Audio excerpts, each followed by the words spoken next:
All right, here we go. Welcome to the Early Bird Podcast presented by Awesemo.com and Daily Fantasy Sports by Yahoo. Yahoo Daily Fantasy Sports. Use that code Awesemo. Get up to $30 in Yahoo Sports rewards points, those YSRPs. Good as cash, man. That's currency on the site. You can use it on whatever you want, and you're good to go. YSRPs, $30. Pop Awesemo in there, AWESEMO. Get that and check it out. 10 entry max, no management fees on a lot of these contests. Big U.S. Open contests coming up. Yahoo Daily Fantasy Sports, sponsor of the Early Bird. Adam, what's going on, man? How's it going? Nice 9-game slate. Nice to have a little bit smaller slate than we had over the weekend, I guess. Yeah. Well, Lucas Giolito is more expensive than Chris Sales, so Lucas Giolito's not actually pitching. It's that DraftKings thing again. Say that again? Lucas Giolito is not actually pitching. It's that DraftKings thing showing you all the pitchers again. I know. He pitched 2 days ago, right? Yeah. No, wait, it's Sunday. He pitched yesterday. Right, yeah. But when I first pulled up the pitchers on my phone earlier, I was just like, oh, Giolito, who's he facing? And then I was just like, wait a second, I think I just did this. But it's still remarkable that even if he's not pitching, he's listed as a probable and is more expensive than Chris Sale. But the guys, like, I won't get off a tangent here, but Giolito's been nasty, and you and I will take full credit for this along with you. You go back and watch the deeper dive from early last season, and we were saying this. Yeah, so I kind of have mixed feelings about that because you and I, we both were on Giolito as far as he had the ability to put it together. But I found it kind of annoying how many people are taking like victory laps on being the first on Giolito when the guy has a completely different delivery this season than he did last season. Like the thing with him was always the stuff's really good if he can throw strikes. And then now he has this completely different delivery that lets him throw strikes and hold runners. And people are, oh, yeah, see, I told you it was coming. Yeah, it's a fair take, but more so talking about the extent of him having good stuff. Oh, yeah, yeah. Not that I knew he was going to be dropping 40 fantasy point games left and right, but when you watched him and you just forget about his delivery. The slider alone was really, really good. Yeah, and the changeup's unhittable too. Yeah, he hadn't put. But look, here's another. I don't think either of us ever said Giolito is going to be great, but that he wasn't bad, because there was a long time there where anyone considered him bad. Another Kyle Gibson, like Kyle Gibson's looks very good, and we knew he had the stuff. Would he put it together? It's a totally different question. Right. Yeah. And I mean, it just goes to, I think you and I both feel the same way about it. Like when you have these pitchers that are struggling, like there's like two categories of like cheap pitchers on slates in general. Like there's ones that have good stuff and there's ones that just don't belong in the major leagues. Right. And Giolito was always the one where it was just like, he had the stuff, can he make it work, and that's why he was cheap or bad or whatever. But it's why on any slate when I look at pitching, I just care so much about talent level compared to so many other things. And the truth is, it's actually not hard to identify having good stuff. Like we have access to everything we need. It's so easy to just take a few minutes and see what they've been doing to see whether or not they're pure garbage or they're just not pitching well but could. Right, exactly. And Giolito can, but he's not. How about Adrian Sampson too, man? He's, I guess, changed some stuff up. He'll be fun to dig into his next start, I guess. I dug into him for the Sirius XM show the other day, and Manny told me I luck boxed it because I was like, I'm going Sampson over Matz, and whatever. Look, we'll get. Wait. Manny wasn't willing to go away from projections. I don't believe it. Yeah, I know. I was like, but he is 68% owned. Sampson is 0.1%, 90 degrees, sure, hitting weather, but the entire Oakland team just played 3.5 hours in that same heat. They're doing it again, and he was sitting in a comfortable dugout, or he might have been in the clubhouse for all I know. Yeah, and I'm not going to pretend like I had a lot of Sampson. I did have a ton of Mats, which worked out fine. But well, he was a good play. He had 10 strikeouts, sure. But I'm not. You can't be afraid to once in a while. Plus, it's not like Sampson wasn't pitching well before. His last 2 or 3 starts were really good. Yeah. I'm looking forward to digging into them, and you said you already did, but I know there's some stuff that has changed, and I'm excited to hopefully find it so I can stop just treating him like a total gas can. I figure we'll save it for next time he's on the mound. Maybe it'll be away from Globe Life and it'll be a little bit more enjoyable. All right, let's just jump into it. We will go quick game by game, pitchers only, and then you can give your top stacks. We'll get out of here. New York Yankees, New York Mets. You've got Masahiro Tanaka making his return from the paternity list. He's good, but he's another one of those guys. He's enigmatic. You have no idea what you're going to get from him every single time he takes the mound. And then on the other side, Cy Vargas coming off a complete game shutout with 8 Ks, 42 fantasy points. Yeah, I had a decent amount of Giants that day. I had plenty of Giants. I was like, Vargas can't keep it up. Vargas can't keep pitching this well. And then he pitches his best game in like 15 years. So here's what we have between the Yankees and Mets. Yeah, I mean, the price tag for Tanaka on DraftKings is really cheap. Real low. There's a number of pitchers that are DraftKings kind of dropped the ball in their pricing on this slate, at least for pitching.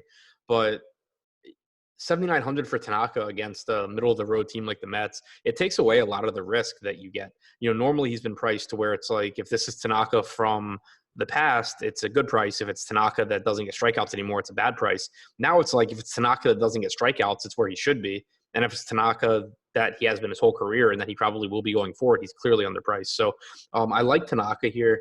Vargas, I don't buy into it. The guy has a track record of being a middle of the road pitcher.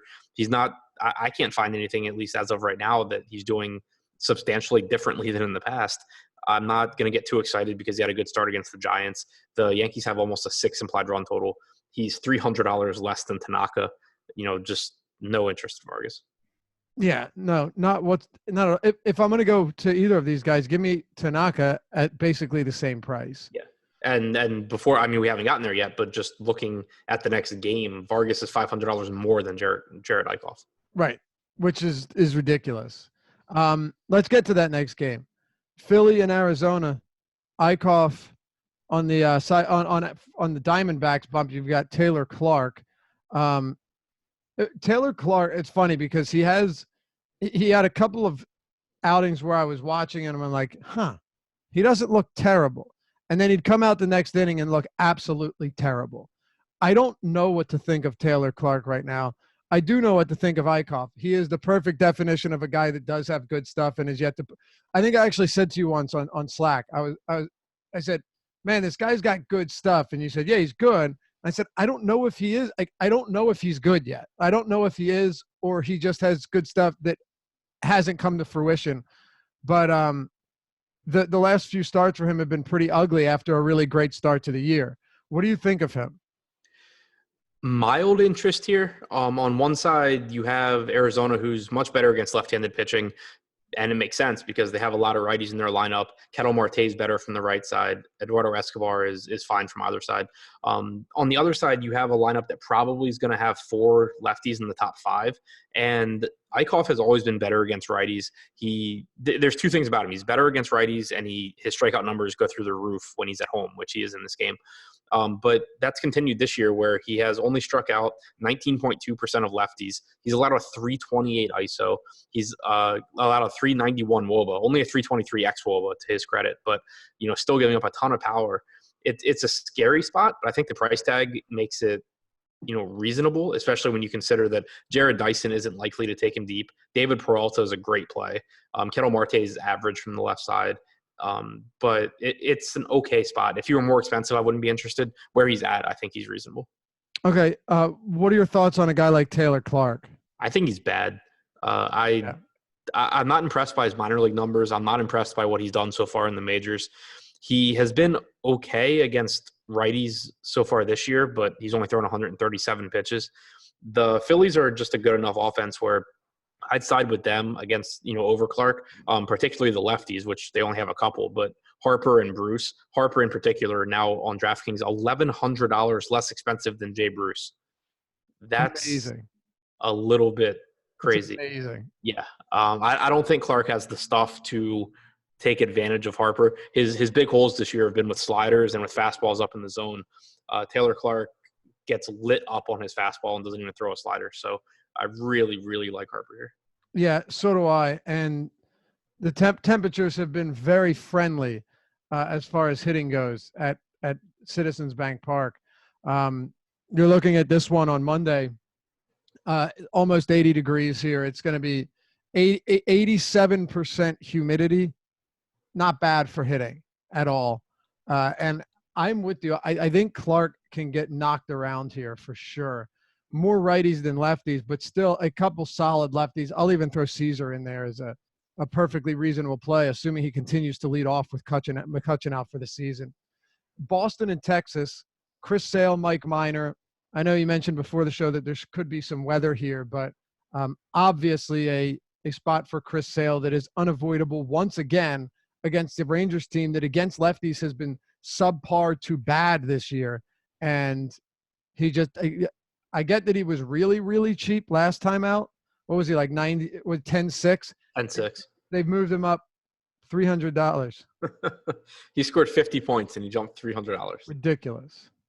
So, I mean, the night before a slate, it's really unusual for me to say that someone should be close to 100% owned, but he should be close to 100% owned, especially – we haven't gotten there yet. But when you look at some of the other pitching on the slate, it's not like there's not really, really, really cheap guys that you can go to as an SP2.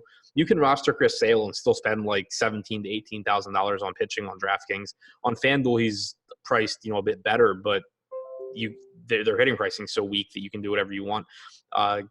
If the weather in this game cooperates, I would be very surprised if I don't end up with somewhere between 80 and 100% Chris Sale. Yeah, pretty much. And that's really not a hot take. It's not a stretch. Nothing about it is surprising.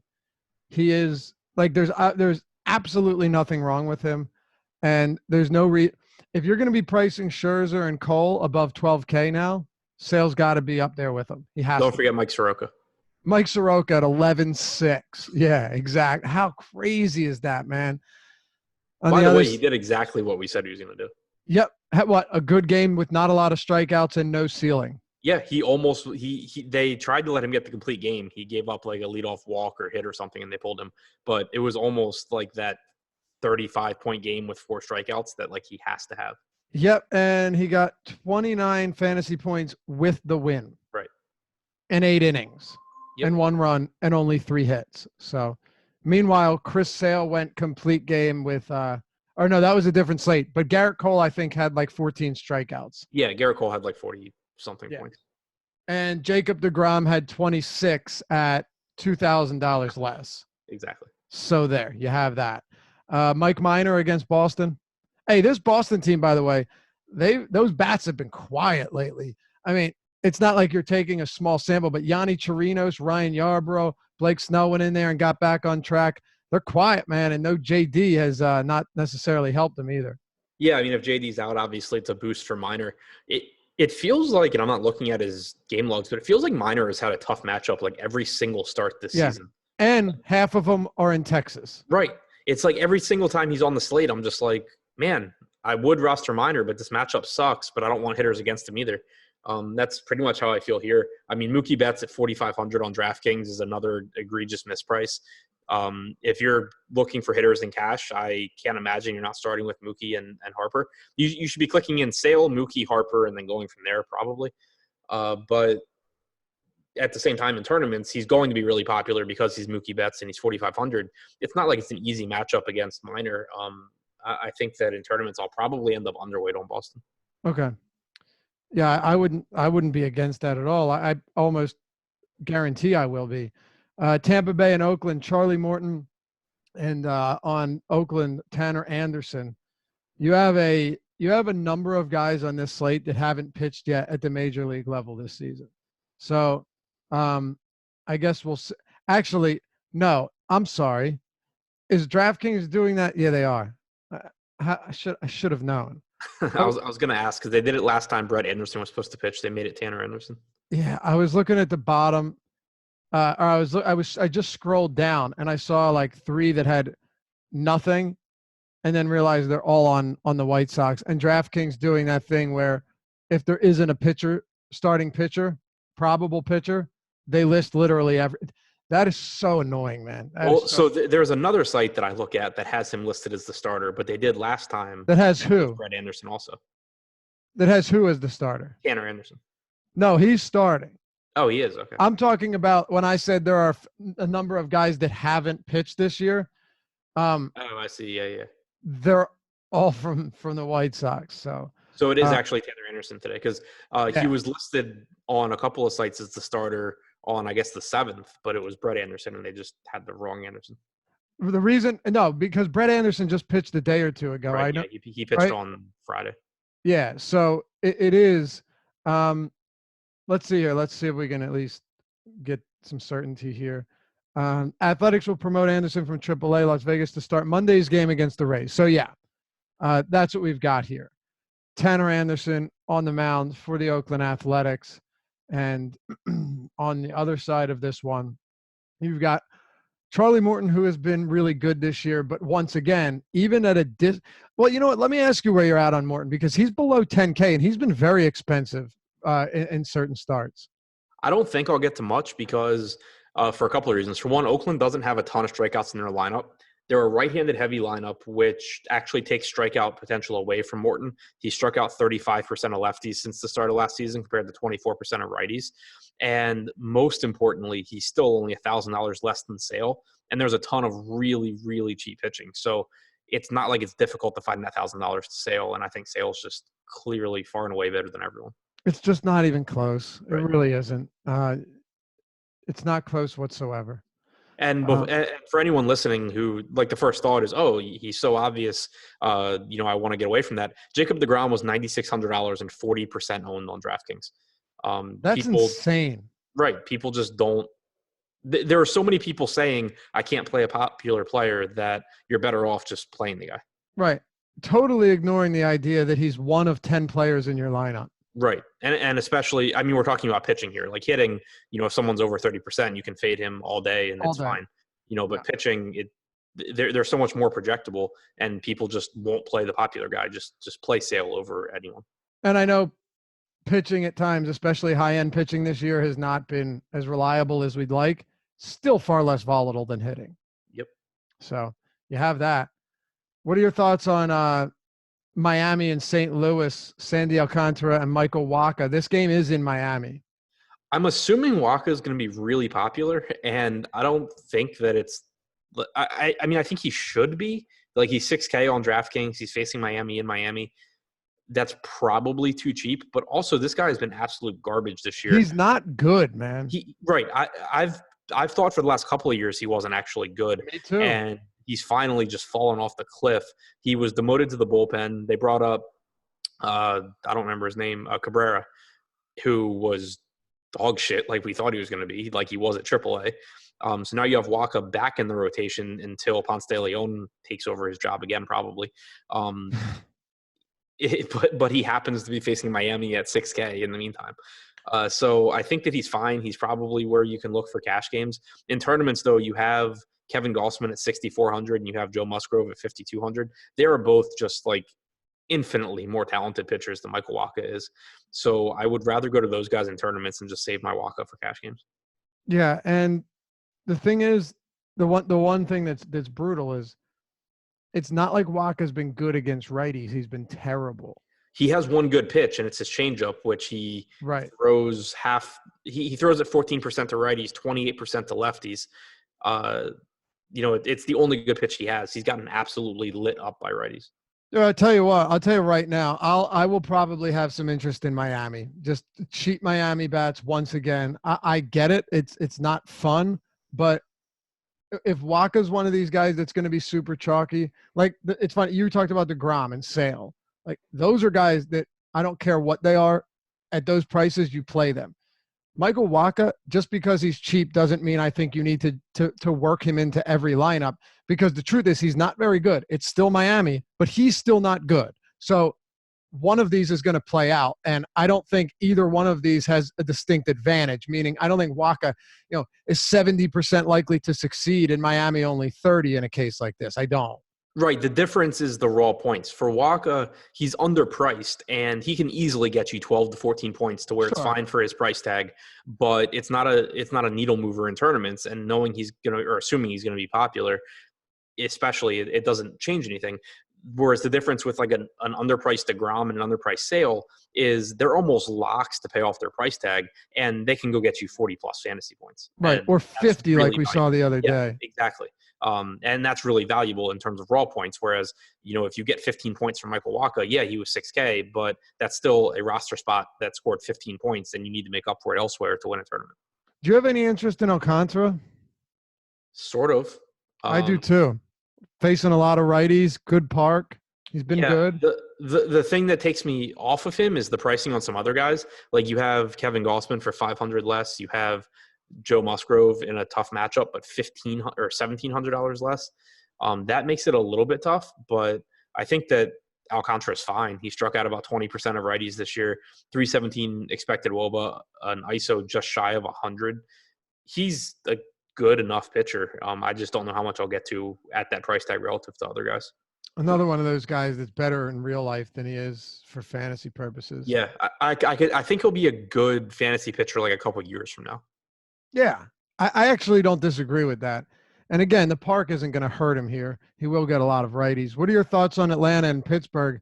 Kevin Gossman against the Pirates. Dude, you want to talk about a rough season. Gossman is a guy that up until now I've been wrong on. I thought his stuff, I thought he would get it figured out, and he hasn't. Actually, it's only gotten worse in Atlanta, and he's only missing fewer bats. And well, I guess he's still getting a decent amount of strikeouts, but man, it's been a rough go for him. And Musgrove too. Like Musgrove's last start was encouraging, but this is also a guy who's just been lit up. I mean, imploded on several occasions this year. How do you break this matchup down? It's site dependent for me the entire game. On DraftKings, this is a game where I'm interested in pitching because Musgrove's 5,200 and Gossman's 6,400. Not a great strikeout matchup for either one, but they're both decent pitchers. Musgrove's strikeout stuff really hasn't been there, but neither has Michael Waka's, and Waka will be more popular. You can save $800 and go to Musgrove. Kevin Gossman, he's striking out 26% of lefties. You're going to get probably 5 lefties in the lineup for Pittsburgh. Not a ton of strikeouts amongst those guys, but we've seen for years that Gossman's more comfortable throwing his splitter to lefties, and that's his one pitch that he gets a lot of swings and misses on. He hasn't been bad in terms of expected WOBA to righties. 335 isn't great, but it's not terrible. Only striking out 18%. But again, he's 6,400. He can throw around 100, 105 pitches. So on DraftKings, I think I'm interested in both of those guys. On FanDuel, where clearly you're not looking to either of them as pitchers, I'm really interested in the Braves, hitting in Atlanta here, a 5.6 implied run total, and the Pirates to a lesser extent against Gossman. But on DraftKings and Yahoo too, where you have to roster 2 pitchers, I think the pitching here is pretty interesting. Okay. Yeah, I think it's reasonable. There's an 8K guy that I want to talk about. I don't think we'll have much of him, but he's been pretty nasty, and we'll get there in just a few minutes. But first, Washington and Nationals and the White Sox. Anibal Sanchez against the White Sox. He is actually, believe it or not, striking out north of 1 batter per inning this season. Yes, that's Anibal Sanchez we're talking about. He's striking lefties out at 23%, righties out just under 23%. He's got a double-digit swinging strike rate, which is, average at best, 10%. But he's also given up a ton of fly balls, and he's still Anibal Sanchez. He's just done a pretty solid job of preventing right-handed power. But again, it's Anibal Sanchez. So he's 8,100, which to me, coming off 2 good starts, one of them against the same White Sox team, I don't really have much to do here with Sanchez. What about you? Yeah, kind of like mild interest for me. From a roster construction standpoint, I think a lot of my lineups will probably be Sale plus cheap guy, whether that's Waka or Gossman or Musgrove or Alcantara, whoever, just guys that aren't in the same price range as Sanchez. But on the other hand, where I do have some cheaper stacks, you do have upside here with Sanchez. He has been getting some strikeouts, like you said. The White Sox will give you some strikeouts. If I get some Sale plus Sanchez plus, I don't know, whatever kind of mid-range stack there is, I think that's fine. But I don't There's enough cheap pitching on the slate that I don't think I have a whole lot of Sanchez as my SP2. And I looked for probable starter. I don't think we have any idea of who's pitching for the White Sox. I'm seeing Despaigne now. They just signed them. Is that what you're saying? That he's going to start this game? That's what I'm seeing on a site that's kind of reputable. Okay. Is he in the player pool? No, not on DraftKings. He's not. If he's not on DraftKings, he's not on FanDuel. Right. I don't assume you want to play him against Washington. I would not. Okay, good. Colorado and the Chicago Cubs in Coors. So we got a Coors slate here, which it definitely brings some of those cheap pitchers to the forefront. Yu Darvish is $6,200. Sorry. He is somebody that gets a lot of strikeouts. He has some issues. His walk rate early in the season was a huge issue. Looked like he he settled that down a bit, but he still walked 3 batters in 3 of his last 4 starts. But he's also a guy that has a strikeout rate on a 9-game slate that ranks 4th. Actually, it's I guess we can count Carlos Rodon. Not many starts, but he's not starting. Oh yeah, dude. Why do I keep doing this? Isn't he still on the IL? Yeah. Isn't he done for the year? He's out for the year. When I was writing down players, adding them into something, I wrote Carlos Rodon down. Sometimes, you just like mindlessly look at the names off the player page. Yeah. Oh, that's good stuff. I'm pretty sure he's not pitching again in 2019. So 4th best on the slate behind Chris Sale, Lucas Giolito. No, I'm not serious on now. And Chris Sale, Charlie Morton, and Griffin Canning, who's actually had pretty nasty stuff, but super, super cheap Yu Darvish. Let's talk about this. Yeah, I mean, he's another pitcher where he's in that same price range as Waka. And, yeah, he's pitching in Coors Field, but strikeouts just get you so many points. I mean, you're talking about – look at the guys ahead of him. Chris Sale, $10,900. Charlie Morton, $9,900. Griffin Canning, $8,400. Yu Darvish, $6,200. Yep. Yes, he's in Coors. Yes, the Rockies have a 6 implied run total, but there are still strikeouts in this lineup. He can absolutely get lit up, but you're talking about in tournaments just getting as much upside as you can into your lineup. The guys in this price range, Joe Musgrove, 18.8% strikeout percentage. Michael Wacha, 20% strikeout percentage with a walk percentage almost as high as Darvish's anyway. And Kevin Gossman has a 22.3% strikeout percentage. Darvish is at 26.4%. You want upside, just go to this guy and hope that he doesn't give up, 5 home runs in Coors.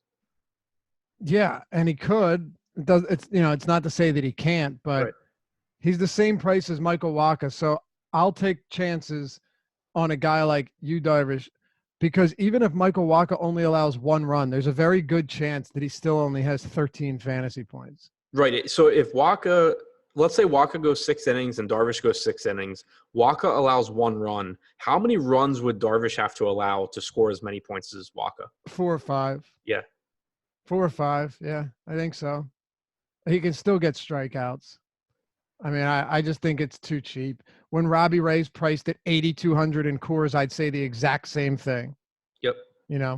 So that's pretty much it. Do you have any interest in Herman Marquez? Because he is discounted, but he's been good this year. Coors Field hasn't been nearly as friendly as it was to him over the second half of last season, though.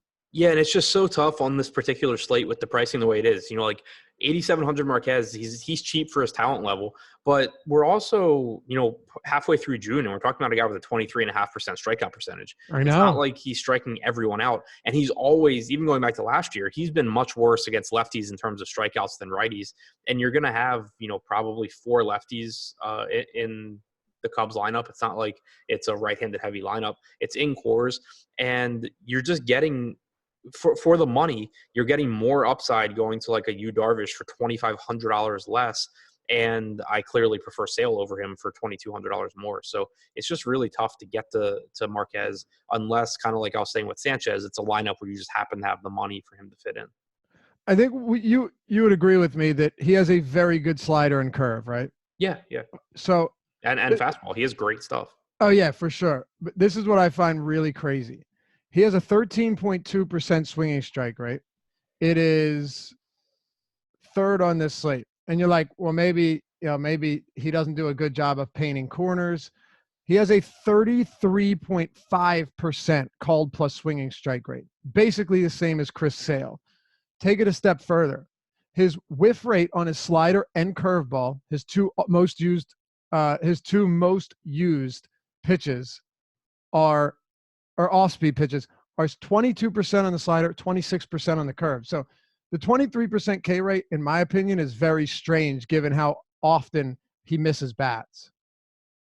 Yeah, I agree. So, and basically what it comes down to for me is just he'll project better for me than those pitchers that are cheaper, but I don't think he'll project so much better that I want to get him over bats. I agree. But I do think he'll get better in that regard as the season goes on. Yeah, I agree. I think he's underperformed his talent level so far. Dodgers and Angels, Hyun-Jin Ryu, Griffin Canning. This is the guy I was talking about, man. Griffin Canning has looked really good. 15.5% swinging strikes, 32% called plus swinging strikes.